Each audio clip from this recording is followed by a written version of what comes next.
Catherine Eyring here, your health and empowerment coach. How are you going to feel empowered if you feel like you're not rested all day long and you're just dragging yourself around feeling fatigued? This week, we are talking about sleep apnea.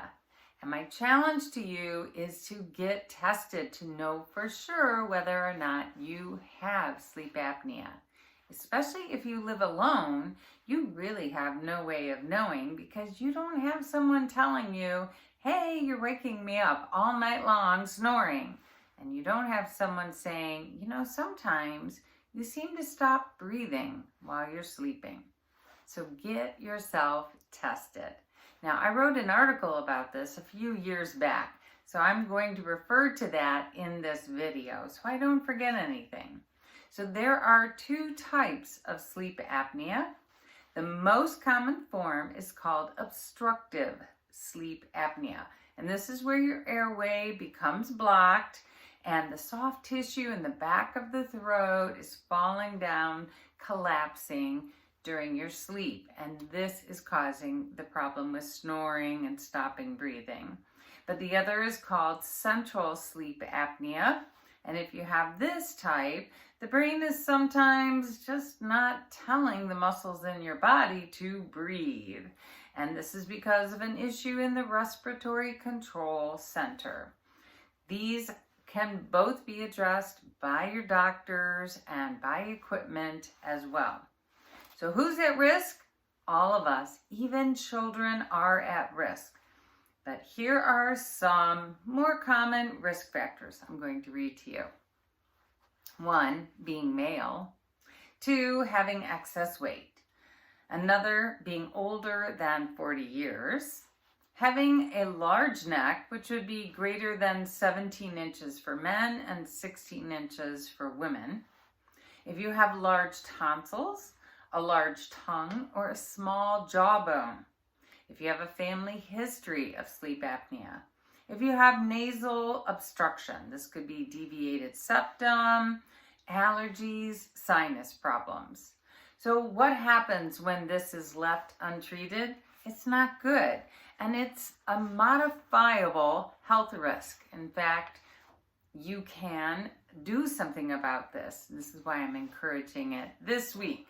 Adults need to know if they stop breathing at night because increased risks are high blood pressure, stroke, heart failure, irregular heartbeat, heart attacks, diabetes, depression, worsening of ADHD, headaches, and then of course you're fatigued all day long, and fatigue can be a major cause of car accidents or home accidents as well.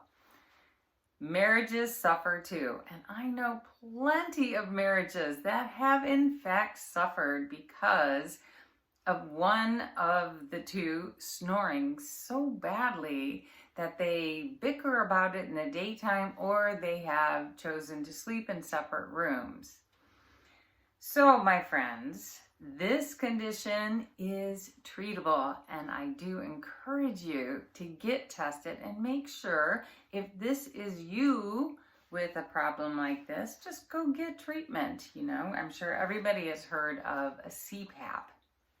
Now, the comments that I had a few years ago when I wrote this article were really interesting too, because one was written about using CPAPs and how people might be thinking of older versions, but they've come a long way. And this person was encouraging everyone to not give up easily, that masks can be refitted, more comfortably fitted. There's a lot of things that can be done so that you really can sleep well if you're using a CPAP.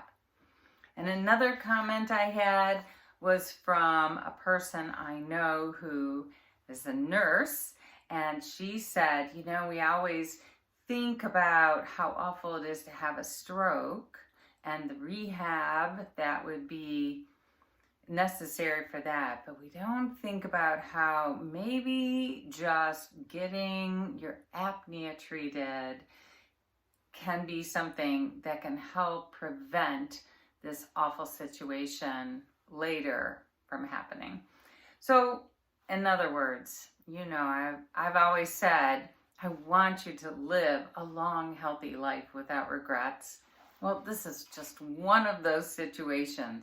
Why live with regrets later if there's something you can do about it now?